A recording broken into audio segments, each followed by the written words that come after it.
우리 모닝와이드 시청자 여러분들은 헌혈을 1년에 몇 번 정도 하십니까? 헌혈은 아프고 약한 사람들에게 희망을 전하는 사랑의 실천이다. 이렇게 볼 수가 있잖아요. 네, 그렇죠. 근데 안타깝게도 우리 충북 지역 혈액 수급에 비상이 걸렸다고 합니다. 한파 하나 코로나19 여파 같기도 한데요. 그렇습니다. 그래서 오늘은 대한적십자사 충북혈액원의 허혜숙 원장과 함께 지금은 어떤 상황이고 왜 관심이 필요한지 자세하게 좀 얘기를 나눠보겠습니다. 어서 오십시오, 원장님. 네, 안녕하세요. 네, 요즘 보도를 통해서 이제 혈액이 많이 부족하고 또 관심이 필요하다 이런 얘기를 하고 있는데요. 네네. 현재 수급 상황 궁금한데 어떻습니까? 네. 혈액은 우리 국민의 생명과 건강과 직결되기 때문에 네. 국가 위기관리 기본 지침에 따라서 혈액의 적정 보유량을 당시 보유하고 있어야 됩니다. 네, 네. 혈액의 적정 보유량은 1일 평균 5일 이상입니다. 네. 근데 5일 이하가 내려가면 이제 관심 단계이고요. 3일분 이하가 내려가면 주의 단계입니다. 네. 근데 설 연휴 직전 우리 충북의 보유량이 2.8일분까지 내려갔습니다. 그럼 주의까지. 네네. 네.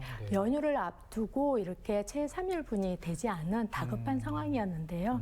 그래서 우리 직원들이 한파에도 불구하고 출근길 헌혈 캠페인을 전개를 했고요. 네. 또 언론에서도 이런 혈액의 위급 상황을 적극 보도를 해주셔서 우리 충북 도민들께서 많이 참여해 주셨고요. 네. 지금 현재 3.9일분 으로 조금은 많이 회복이 나아졌네요. 되었습니다. 그렇지만 아직 적정 보유량에는 미치지 네. 못하는 상황입니다. 네, 네. 그렇군요.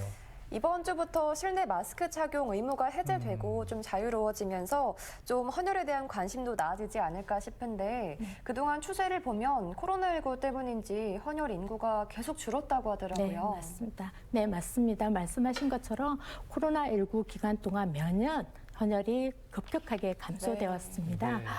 충북의 헌혈자는 코로나19 이전 2019년에 9만 4천여 명이었습니다. 그래요. 그런데 지난해 기준으로 8만 4천 명으로 만여 명이 감소가 되었습니다. 만여 명이나요? 네. 저출산 고령화 추세로 인해 헌혈 인구가 감소하고 있는 와중에 코로나19까지 겹쳐서 감소폭이 더 커진 겁니다. 네. 특히 1년 중 1, 2월은 혈액 부족 상태에 쉽게 빠질 수 있습니다. 우리나라 주 헌혈청은 10대와 20대인데 1, 2월에는 고등학생과 대학생들이 겨울 방학이기 때문에 학교 단체 헌혈이 할 수 없고요. 네, 네. 특히 올해는 너무 추웠잖아요. 기록적인 그렇죠. 한파와 폭설로 헌혈자분들이 밖으로 나오기 어려운 상황도 한몫을 하였습니다. 이제 실내 마스크 착용 의무가 해제되고 일상이 회복함에 따라 그동안 코로나19 때문에 헌혈을 망설이셨다면 많이 동참해 주시길 기대하고 있습니다. 네. 네. 저도 얘기 듣다 보니까 느낀 게 제가 예전에는 헌혈을 꽤 의식적으로도 자주 했었거든요. 근데 코로나 이후로는 확실히 자주 못했던 게 이제 새삼 좀 생각이 나네요.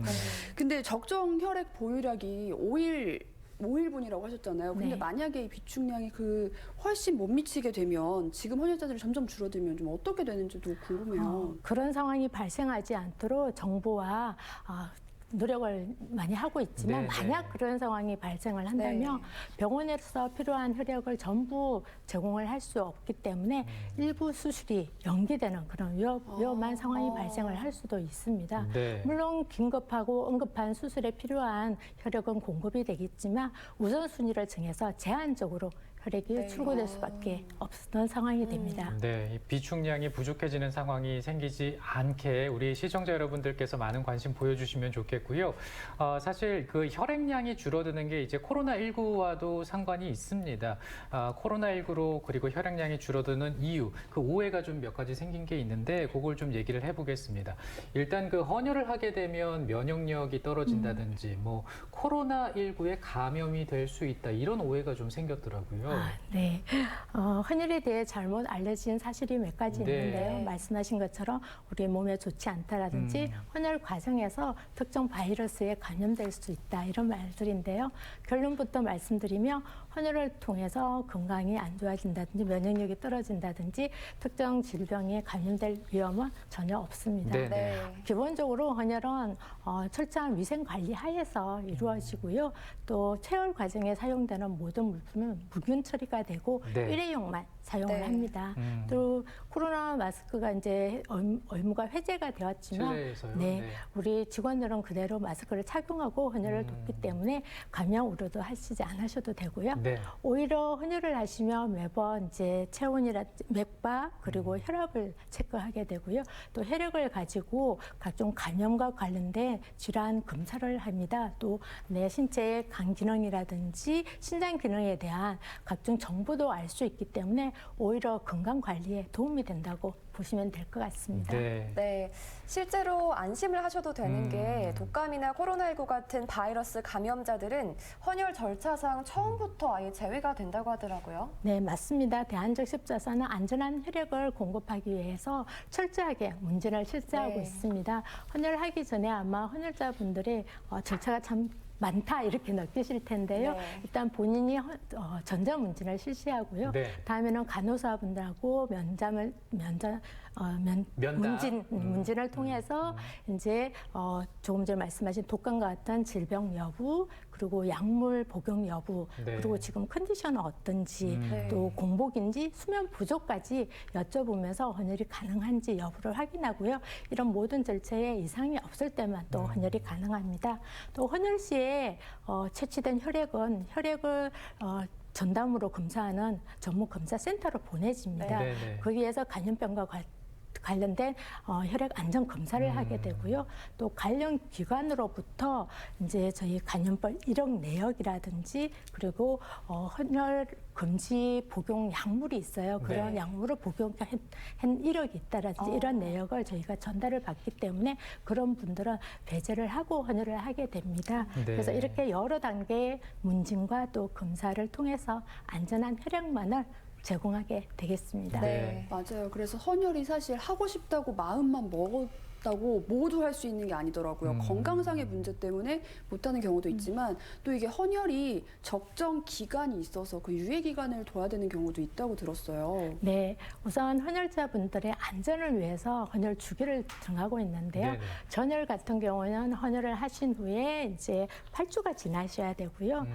혈소폰과 혈장 같은 성분 헌혈은 2주가 지난 후에 가능하십니다. 네. 그리고 또 우리 헌혈자분들의 몸에 무리가 가지 않도록 1년에 최대로 할 수 있는 것도 제한을 두는데요. 네. 전혈 같은 경우는 1년에 5번, 그리고 성분 헌혈 같은 경우는 24회로 엄격하게 법으로 정해져 있습니다. 그리고 또 수혈자분들의 안전을 위해서 제한을 두는 규정도 있는데요. 요즘 눈썹 문신 많이 하시는데 네. 눈썹 문신 같은 문신이라든지 오. 피어싱을 하면 6개월 동안 또 제한이 되고요.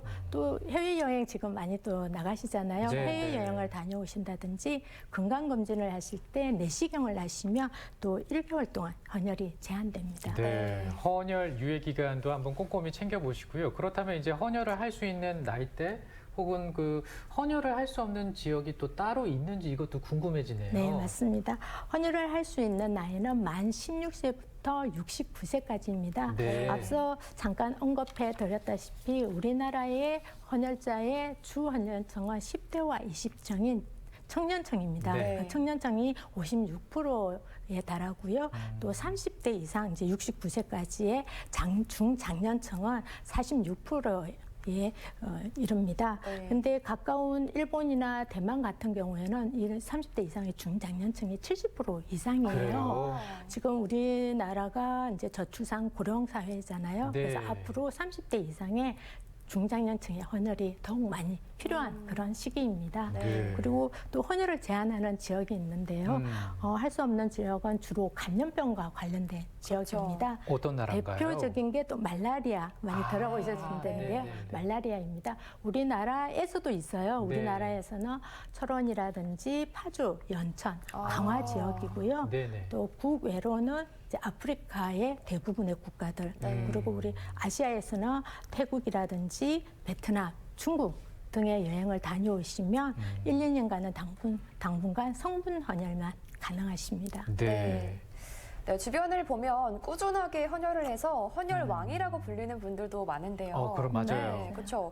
근데 이렇게 오래 헌혈을 하면 그 횟수에 따라서 포상 제도가 있다고요? 네, 맞습니다. 대한적 십자사는 생명을 나누는 이런 소중한 헌혈에 동참하신 분들을 위해서 포상 제도를 운영을 하고 네. 있습니다. 헌혈 참여 횟수에 따라서 30회는 언장, 50회는 금장, 100회는 명예장을 드리고요. 네. 더 높은 횟수별로 이제 드리고 있습니다. 그리고 지난해부터는 이 구간을 70회라든지 그 사이에 있는 그 구간을 더 많이 늘렸습니다. 네. 그래서 블라드 도너 콜렉션을 별도로 더 추가해서 드리고 있고요. 블러드 도너 도너 컬렉션. 컬렉션. 네. 그리고 멋있네요. 우리 대한적 십자사뿐만 아니라 정부에서도 우리 헌혈자의 예우 정진을 위해서 되게 이런 부분을 강화하고 있거든요. 그래서 네. 포상이라든지 훈장을 이제 추진을 하고 있고요. 또 포창을 할 수 있도록 법률적으로 지금 제도를 마련하고 있습니다. 다양하군요. 맞아요. 사실 저런 제도들이 네. 별거 아니지만 나도 갖고 싶다. 나도 이런 좋은 뜻에 동참했다는 무언가 뿌듯하거든요. 네, 뿌듯하더라고요. 그래서 저도 지금 은장 조금 남았거든요. 대단하신데요? 열심히 좀 해봐야겠다는 생각하면서 그렇습니다. 그리고 사실 헌혈이 이렇게 좋은 뜻으로 함께하는 것도 있지만 여러 가지 혜택들도 굉장히 많잖아요. 네, 맞습니다. 지방자치단체는 이제 헌혈을 장려해야 될 책무가 있습니다. 그래서 지방자치단체마다 지방 헌혈 장려 지원 조례를 제정을 하고 있거든요. 네, 네. 우리 충북의 11개 시군에는 모두 다 지방 조례가 제정이 되어 있고요. 네. 더 나아가서 전국에서 유일하게 모든 시군에서 저희 지원 물품을 지금 제공을 하고 있습니다. 지원 물품이요? 네, 그래서 헌혈하시면 이제 저희가 기념품을 드리는데 거기에 네. 추가해서 청주시 같은 경우는 온누리 상품권을 그리고 상품권도요? 충주시라든지 제천시 같은 경우는 지역 화폐를 추가로 네. 지원을 해드리고 있습니다. 네. 그리고 또 우리가 감사의 마음으로 소정의 기념품을 드리는데 그 기념품 대신 헌혈 기부권이라고 기부권을 선택하실 수가 있거든요. 헌혈 기부권? 네. 이건 뭐예요? 그 헌혈 기부권은 기념품을 내가 가지 않고 내가 기부를 하겠다 하면 그 기념품의 금액만큼 본인의 이름으로 기부가 되는 겁니다. 그래서 의미가 그거는 있네요. 세액 공제도 되고요. 네네. 더 의미 있는 게 그 모여진 금액으로 지난해 실시한 사업 중에 하나를 소개해드리면 네. 우리 전국에 있는 취약계층의 고등학생 네. 500명에게 5억 원의 상당의 헌혈 장학금을 지원을 했습니다. 장학금도요? 네. 그러면 와. 우리는 헌혈을 통해서 한 번 나눔을 실천하셨고 이 헌혈 기부권을 통해서 또 한 번 더 나눔을 실천하실 수 있습니다. 네. 참 의미가 있습니다. 지금 이제 방송을 보고 계신 분들도 나도 헌혈에 동참하고 싶다 이렇게 생각하시는 분도 계실 것 같습니다. 그 마음의 소리가 스튜디오까지 전해지는데 우리 충북에서는 헌혈에 동참을 하기 위해서는 어떤 방법이 있을까요? 네, 가까운 헌혈의 집으로 직접 방문을 해주셔도 좋고요. 안 그러면 기업이라든지 학교와 같은 단체에서는 충북 혈행원과 협의를 통해서 사전 협의를 통해서 헌혈 버스를 요청하시면 됩니다. 그러면 네. 헌혈 버스가 원하시는 날짜에 원하시는 장소로 가서 그 헌혈 버스에서 헌혈을 하실 수 있고요. 충북 혈행원에는 저희가 헌혈의 집을 5곳 운영을 하고 있습니다. 네. 청주에 4곳, 충주에 1곳인데요. 청주는 충북혈액원 원내, 그리고 충북대학교 내, 그리고 승안길, 청주대학교 앞에 이렇게 위치해 있고요. 네. 충주에는 성소동에 1곳이 있습니다. 네. 그리고 요즘 이제 헌혈을 많이 예약을 하고 오시면 좀 더 시간을 절약하실 수 예약이요? 있으시잖아요. 네. 그래서 레드 커넥트라는 헌혈 앱이 있습니다. 네, 네. 그 헌혈 앱에는 가까운 헌혈의 집 위치도 바로 찾아보실 수 있고요. 또 헌혈 예약도 하실 수 있고 또 여러분들의 헌혈한 혈액 검사도 거기서 확인을 하실 수 있습니다. 네, 알겠습니다. 오늘 방송을 통해서 헌혈에 대한 관심이 조금이나마 더 생겼으면 좋겠고요. 소중한 생명을 살릴 수 있는 헌혈입니다. 많은 관심 보여주시길 바랍니다. 오늘 대한적 십자사 충북혈액원의 허혜숙 원장과 얘기 나눴습니다. 고맙습니다, 원장님. 감사합니다. 네, 오늘 소식 감사합니다. 감사합니다. 내일은 새해 첫 절기 입춘입니다. 올 겨울 유독 추웠기 때문에 봄이 오는 소식이 너무나 반가워요. 네, 그렇습니다. 옛날부터 입춘이 오면요, 한 해 복을 빌기 위해서 입춘 대길이라는 문구를 써서 문에 붙여놓곤 했는데요. 네. 이런 풍습을 입춘첩 또는 입춘축이라고 하는데 우리도 입춘을 맞이해서 다 같이 올 한 해 복을 한번 빌어보는 건 어떨까요? 네, 행복과 건강을 바라는 마음으로 오늘과 내일 입춘을 잘 보내보시길 바랍니다. 저희는 다음 주 목요일 이 시간에 다시 또 인사드리겠습니다. 고맙습니다.